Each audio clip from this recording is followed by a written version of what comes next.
Hey guys, I hope we're all doing good today. I figured today on this nice sunny Monday would be a good day to start a little story time. I've always thought about this in terms of me because it was like a representation of not just growth, but being limited. So I'll just get straight into the story. So whenever I was in high school, specifically about 11th grade, transferring to about 12th grade, I took AP classes. And these AP classes were advanced placement, so they were essentially college readiness classes. If I'm being honest, the classes I took during college were actually a lot easier than these classes. I don't know what they were preparing me for, but maybe it was easier because I was prepared. Who knows? Who cares? Regardless. I've always enjoyed writing, but not under time limits. So there was a specific form of testing for both history classes and the English classes where you were forced to write papers within a specific time constraint. And I feel like most of us have been in this position, especially with some of our testing during the final ends, not the final ends, the endings of our grades, right? But these would happen all the time, and a DBQ, I believe it was document-based questions for the history ones. Yeah, that sounds about right. Regardless, for instance, with those, you would have multiple documents, and you'd have to read them and then use those documents as examples and evidence to answer questions in an essay format.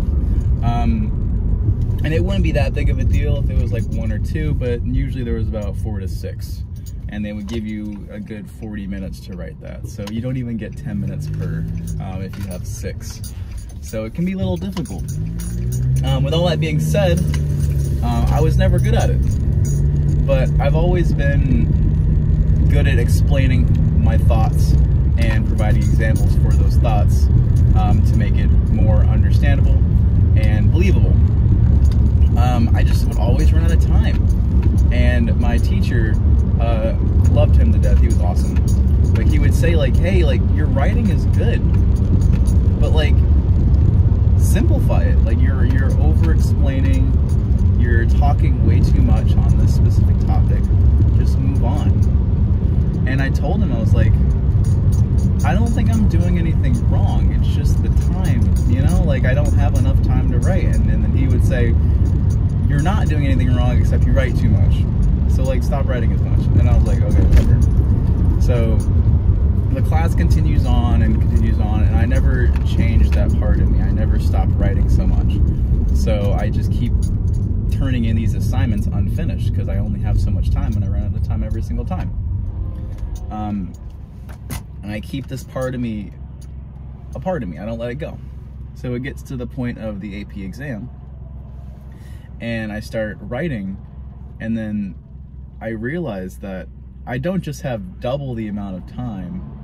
I basically have like 2 to 3 hours of time to write this compared to less than an hour before to write on a prompt that was honestly far, far harder. So I get to the point of writing, and I'm writing, and no joke, I spent the entire time writing because I felt that if I had the time, I should use it. And I'm a very resource based individual, so if I have time to do something, I'm always trying to do something.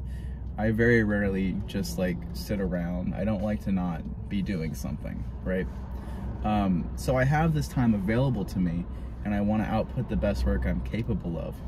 But ironically enough, I still run out of time. So I took my teacher's advice, and I do stop writing this time. But I make sure to stop writing to where it makes sense. So I had about like 5 minutes left, and I just stopped writing. And I go back, and I just kind of like see how many papers, like pages, I've written. And I wrote 14 pages.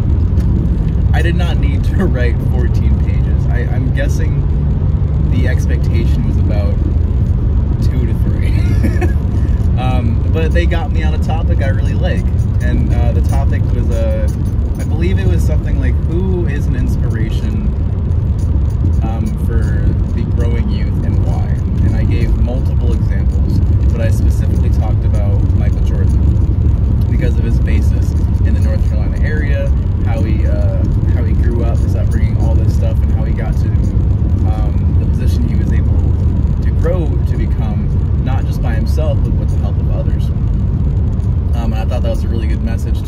share, so I just kept sharing it.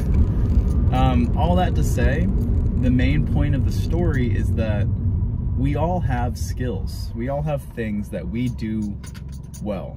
Maybe not better than other people, because I'm not trying to compare myself or others to anyone else, but we have skills that we feel and others feel we do really well at, right? And there's going to be times in life that these skills are not just tested, but are proven. It's essentially just like, hey, is this actually something you're good at? And you're going to fail. I failed, right? My skill I'm talking about specifically is writing. I've always felt I was a good writer because, like I said earlier, I can explore my thoughts and transfer them into words on a page.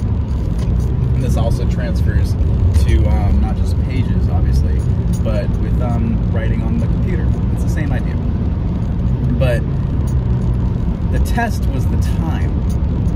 But I knew with my own prowess that I was able to expand on this and be better by getting that time crunch and not removing it or not limiting my own ability. I guess to re-explain that, because that was kind of a bad explanation.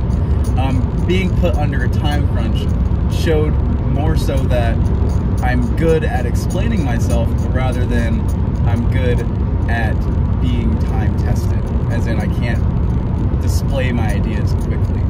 And that's fine. I know that's my limit.